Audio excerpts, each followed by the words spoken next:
Hi everyone, I hope that you're having a great day. Today I'm talking about some Dallas history, the haunted kind of history. One of Dallas's oldest hotels where dignitaries such as Queen Elizabeth II and Prince Philip, celebrities such as Babe Ruth, and Presidents Carter, Reagan, and George H.W. Bush have all stayed, is also one of the most haunted. Built on Commerce Street downtown, the Adolphus Hotel opened to the public October of 1912. And was the tallest building in Dallas at that time and would stay that way for about a decade. It was built by and then named after Adolphus Busch, of the beer bushes, not the political bushes. He decided to build a hotel in Dallas because he thought Dallas would be the city of the future, and he wanted his building to stand out. The hotel design itself has a lot going on.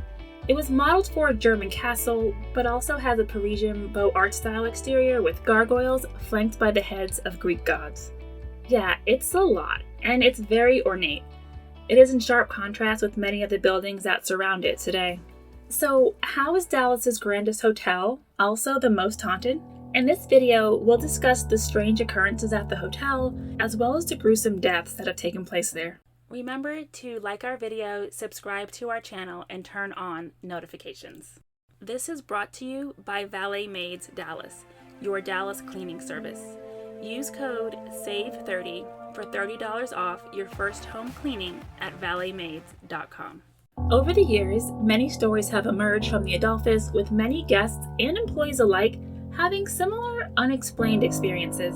During the night, many hotel guests complained of loud footsteps outside their door, or the sound of a piano or big band music being played.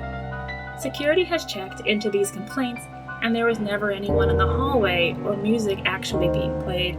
Guests and overnight staff have complained about a feeling as though they thought they were being watched or followed, or they would complain about doors being slammed shut nearby.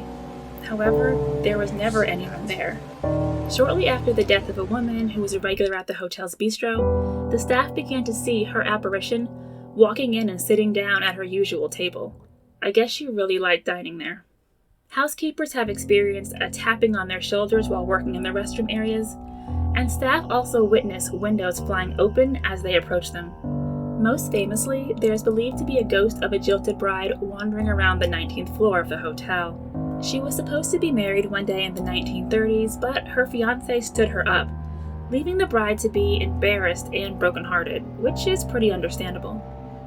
Later that day, her body was found hanging a few feet from the spot where she was supposed to get married. Many guests on the 19th floor report a regular occurrence of the sound of a woman crying and footsteps in the hallway. Her apparition has been seen by many guests on several occasions, usually after there's some sort of large party at the hotel. Her ghost is often accompanied by the sound of a music box playing 1930s music. Whether or not the hotel's actually haunted, the Adolphus has had some pretty gruesome deaths in strange circumstances over the years.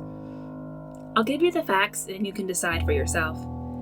People die in hotels all the time, but this hotel has had more than its fair share of strange deaths on property.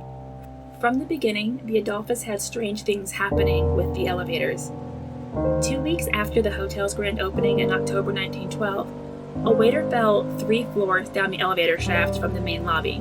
Apparently, he turned to talk to someone and backed into the elevator, not noticing that the lift had gone up without him. Another elevator accident happened in 1917. A 16-year-old elevator operator attempted to jump onto one of the already ascending elevators, but missed the step and instead fell 100 feet to the basement of the hotel. The fall caused his skull to be shattered and his legs broken. In 1927, a cook stuck his head in the elevator shaft to see where the elevator was and was instantly killed by a descending car. In March of 1971, a hotel porter stepped into the elevator shaft to his death. He had been warned to check that the elevator car was there before beginning to load on band equipment, and he replied, "Yes, it's here," before plunging to his death. Perhaps all of the people who have died in the Adolphus elevators still haunt them today, which explains some of the elevator's unusual activity. The hotel hasn't had just accidental deaths, but murder as well. In January 1920, after 11 o'clock p.m., on the Commerce Street entrance of the building, with about 20 witnesses, a chauffeur was fatally shot by another chauffeur from a rival company. Apparently, the two had some beef that stemmed from the chauffeur's strike that took place a few days previously. That death may not be that strange, but there were some strange deaths that occurred in the hotel. In 1913, a 45-year-old man had dinner at the Adolphus and then went for a walk afterwards. He became urgently ill and, quote, sank into the sidewalk. His friends helped him back to the hotel, and he was dead 30 minutes later. A few years later, in 1915, a 26-year-old from Iowa excused himself from a business meeting to his hotel bathroom. He threw himself onto the bed and began convulsing. A partially drank bottle labeled poison was found in the bathroom, along with a note reading, "I got the wrong bottle. Love to all." Perhaps the windows in the hotel seem to open and close on their own today because of all of the deaths that involved people jumping out of or falling to their death from the windows. In 1930, a salesman apparently jumped out of an 8th floor window to his death. The newspaper reported that, quote, "the force gained in the fall from the 8th floor caused his body to tear through the galvanized iron roof of an air shaft in one of the inside courts. He had plunged on through the bottom of the shaft, and his head and body were badly torn and cut by the blades of the powerful fan," end quote.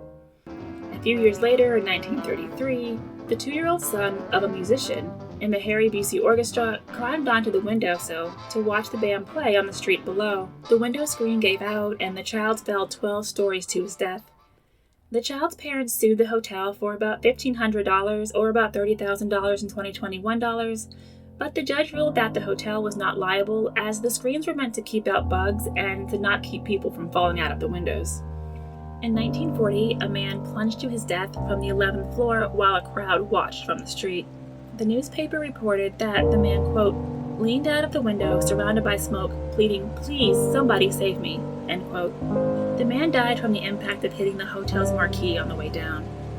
Some of the witnesses who watched this take place said that he was overcome by smoke and then fell out of the window, but officials said that he jumped.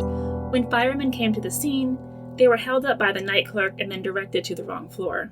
Jurors in the ensuing court case determined that no laws had been broken by the hotel. In 1959, the smashed body of a 25-year-old prostitute was found in the courtyard 14 floors below her room. Her body had apparently plunged down the 4x8-foot inset of the building and ricocheted from wall to wall on the way down. The case remained a mystery for about a month until an Adolphus employee admitted to that and other heinous crimes against women. These gruesome deaths and strange occurrences mark the legacy of this grand hotel, and you can go there yourself if you want to see if it's actually haunted. The hotel is a full-service luxury hotel and is operated today as an autograph hotel in the Marriott portfolio if you ever want to stay there. Let me know in the comments if you've stayed there and if you've experienced anything strange, and if you think this hotel is in fact haunted. Thank you so much for watching. Please check out our other videos, and I'll see you next time.